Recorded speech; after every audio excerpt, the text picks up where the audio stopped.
Thank you, Mr. Speaker.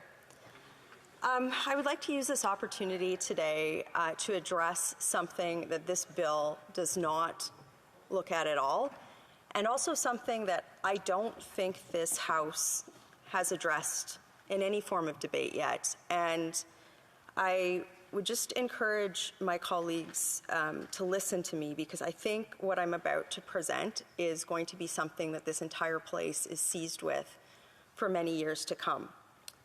What I'm worried about this bill failing to address is two things. Number one, we are seeing global greenhouse gas emissions rise at rapid rates in spite of global policy that has been sort of considered dogmatic and dogma for the last several years. So we don't have a global solution to climate change. This bill does not address that. But also, I am very worried that the climate policy, some of the failings of the climate policy that the world has put forward, particularly the Liberal climate policy, is actually setting us towards a potential reset of the geopolitical order away from Western democracies and in favor of autocracies. And this bill fails to address a question that I really want every person in this House to listen to.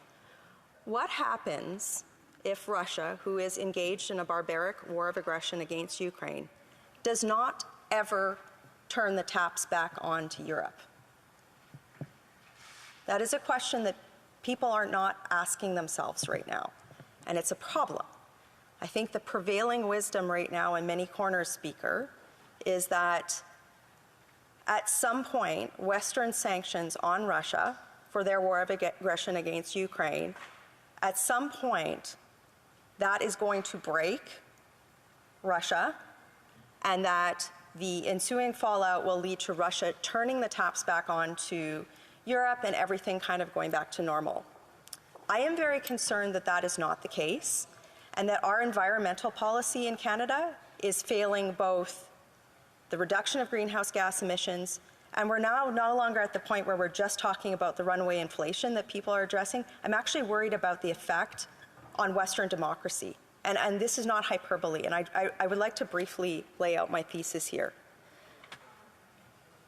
The West has made three major errors in its climate policy. First of all, the fact that the Committee on Party process has never seriously addressed the creation of substitute goods, low-cost, affordable substitutes to high-carbon consumer practices and products at the same pace that we have increased our reliance on energy from autocratic nations while reducing our own capacity to produce carbon energy is a huge problem. Because in simple terms, what that means is that the people at the fancy cocktail parties forgot that if you don't have something to replace something with, you're going to have a massive increase in price, and that demand is going to be filled by something or someone.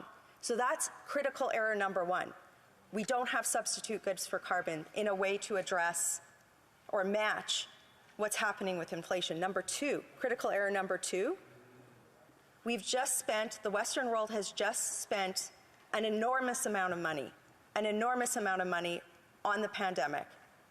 We are having a massive parliamentary debate on whether or not that spending was justified. Certainly, I would think everyone agrees in here is that the Western world is so in debt that we no longer have resiliency to weather another shock, Mr. Speaker, which means at a time when we need to be addressing things like energy security, there's number one, an unwillingness to step away from the current climate dogma in terms of the current policy that's on the table that doesn't address substitute goods. And number two, we can't even get countries to talk about how we are going to address the lack of supply that has been precipitated by Russia turning the taps off. Okay? Number three, the third critical failing in global climate policy is that we fail to understand that the West's paternalistic approach to post-colonial countries has left a dialogue that is ripe for anti-Western rhetoric to take root. And what do those three things come into nexus on right now, Mr. Speaker? This is where we're at. there's three major problems. First of all, we're seeing massive economic disaster in the European Union specifically. I encourage colleagues here today to look at the inflation numbers, particularly out of the European Union. They are grim and they are frightening. Number two, I ask my colleagues to look at the reliance of European countries on Russian gas. In Germany, I believe it's 50% of their utilization comes from Russia. And there's no replacement for that in sight. Why? Because our climate policy has been short-sighted and didn't say, look, while we are trying to find ways to replace that carbon with new technology, we should be ensuring that there is a supply from pro-democratic Western countries. So now, there's no short-term or even medium-term solution for ways for European countries, Canada, the US even, to meet that demand, okay? And that's a huge problem. Like, that is a reality that is not set into our climate policy. Number two, the other problem with this is that there is going to be civil unrest. When people can't afford to eat or heat their homes, all of the stuff that we talk about here, sometimes the theater that engages in this House of Commons, Speaker, that results in civil unrest. And if it doesn't result in civil unrest, Speaker, it results in something equally as dangerous, which is a ground of people and an electorate and people in Western countries and democratic nations that are open to listening to anti-democratic propaganda from countries that have an economic interest in ensuring that they have that supply. The last thing that is very damaging about this failure in Western climate policy is that now when we are faced with the consequences of not having those substitute goods and not having that pro-democratic supply, that Western supply of carbon energy, is that we're now firing coal plants up again. There's coal-fired electricity plants that are being fired up in Western countries with climate policies because because Canada didn't produce LNG. So in all seriousness, this is what I want my colleagues to ask. What happens if Russia never turns the taps back on?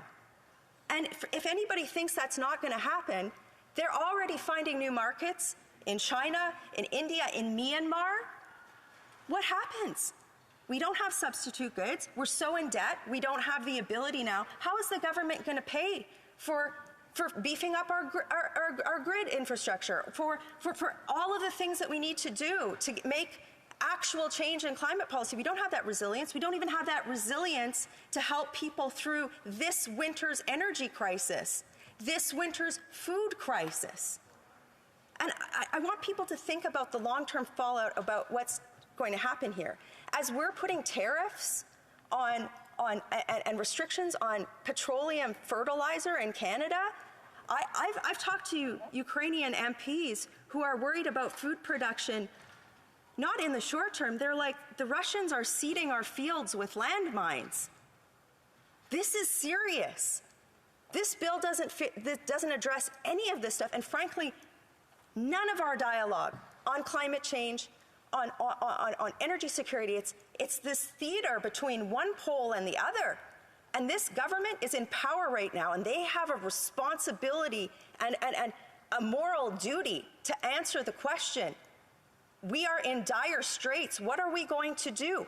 What happens if Russia does not turn the taps back on? We don't have an answer for that right now. Upon a point of order from the honourable member for Sandwich Gulf Islands. I'm profoundly sorry to interrupt the honourable member for Calgary Nose Hill, because this is an important speech, but it has absolutely nothing to do with S5. The S5 deals with toxic chemicals, 6 different parts. None touch on carbon pricing. None are about Russia, Ukraine, or climate. Bill S5 is a different bill altogether. This is an important speech, Mr. Speaker, but there is no relevance to S5.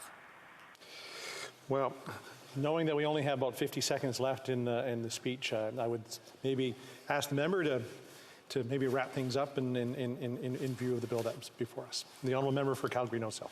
Mr. Speaker, I could not have asked for a greater proof point than what the leader of the Green Party of Canada just gave to my argument.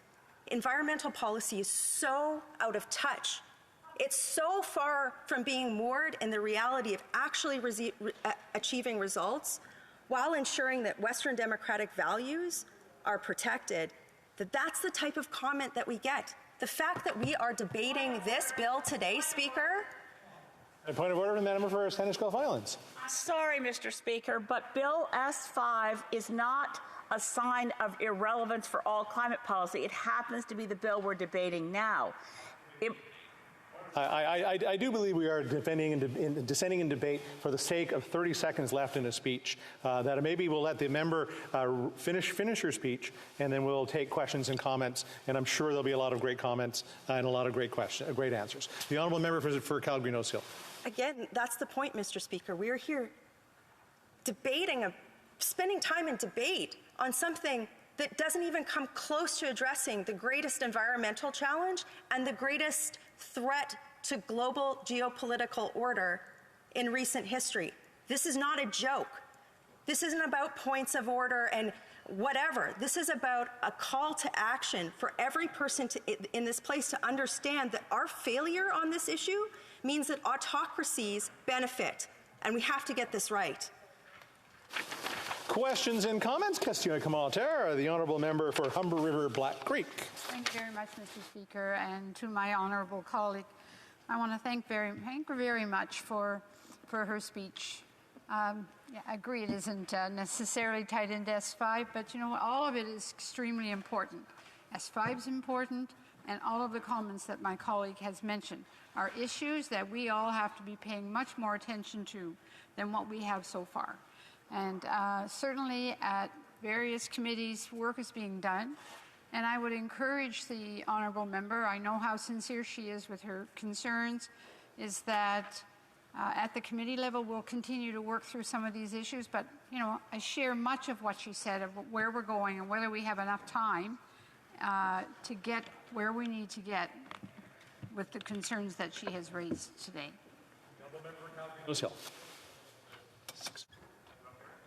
Mr. Speaker, it's not good enough. Like, I get where my colleague's coming from, but she's a member of the governing party.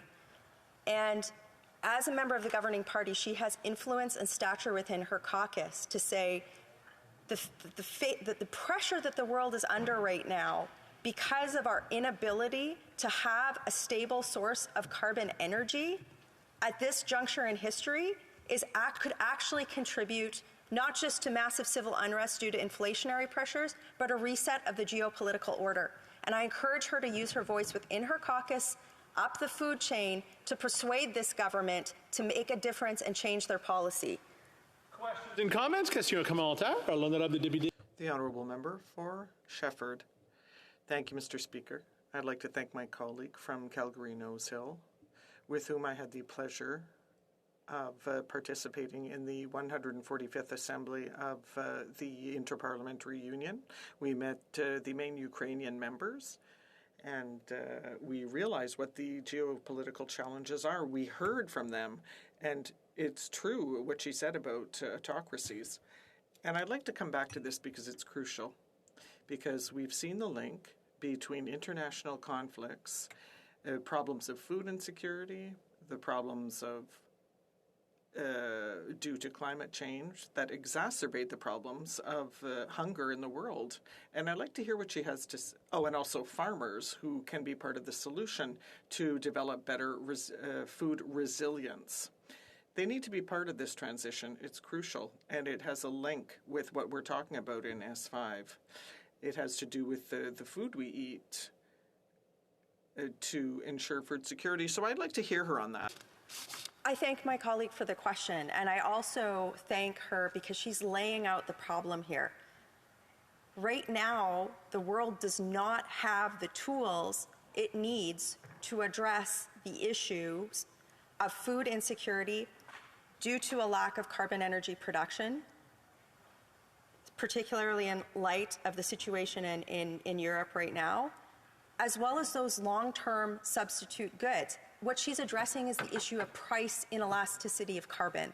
This is something I have been talking about in here for 10 years, Speaker, that you can tax, you can make the price as high as possible if it is a critical good that humanity relies upon to exist, if we don't have it, you will get civil unrest, starvation, riots, and more. And we are down that path. We need to ensure that energy security and substitute goods are an emergent #1 priority for any conversation on climate policy. And I really encourage colleagues within their own caucuses, as we're approaching Canada's trip to the Committee on Parties, to be talking about how Canada should be putting energy security at the front of our climate policy. Thank you. Now we do have time for one quick question and answer. The Honourable Member Timmins James Bay. Thank you, Mr. Speaker. The Alberta Federation of Labour came to Ottawa along with their affiliates, the IBW, the Boilermakers, steel workers, Unifor, the operating engineers, to say that Alberta workers want a new deal, one that is based on investing in a clean energy alternative. Now, I understand that the Deputy Prime Minister has met with the Alberta workers. I haven't seen any support for the position of the Alberta Federation of Labour from the Conservatives in Alberta. I'm asking my honourable colleague, does she support the work of the Alberta Federation of Labour and the energy workers that they represent on getting this government to invest in a clean energy future? The Honourable Member for Calgary Nose Hill with a very... Where's the money going to come from? We're broke. I mean, I appreciate my colleague's perspective, and I agree that we need to have good jobs for all Canadians and innovative look at that, but we're not resilient. And it's because of the spending. Like, we need to make sure that we have a resilient economic plan. And money doesn't grow on trees. We can't print money forever. And so those are realities that I would ask my colleagues, particularly in the Liberals and the NDP that vote together on these matters, to address. Brings